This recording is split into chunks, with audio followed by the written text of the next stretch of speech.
ومعانا تاني ريماس لاند. انا قلت ان انا بحب منتجاتهم جدا.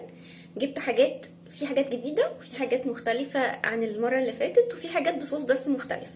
فانا جبت لكم النهارده فتة شبح بندق. فتة الشبح البندق دي عباره عن رز بلبن وعليها بندق وملفي وصوص شوكولاته زي ما انتوا شايفينها كده، عليها بندق كتير. تعالوا ندوقها. بسم الله.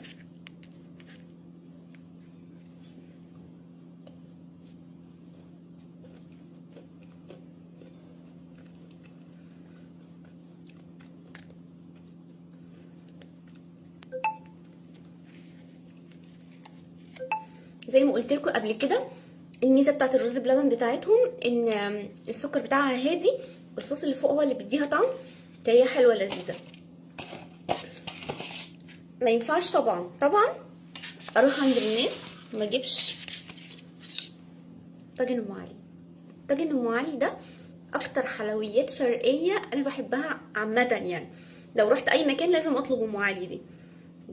بصوا دول، دي ام علي قشطه. شايفين الوش؟ شايفين الكريميه ازاي؟ كل دي قشطه. بسم الله.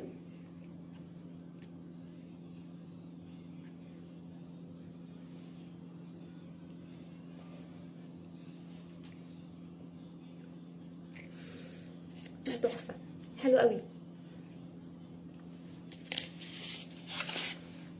زي ما قلت لكم هم متخصصين في الالبان والحاجات دي، فعاملينها حلوه قوي ودسمه وجميله. المره اللي فاتت انا جبت لكم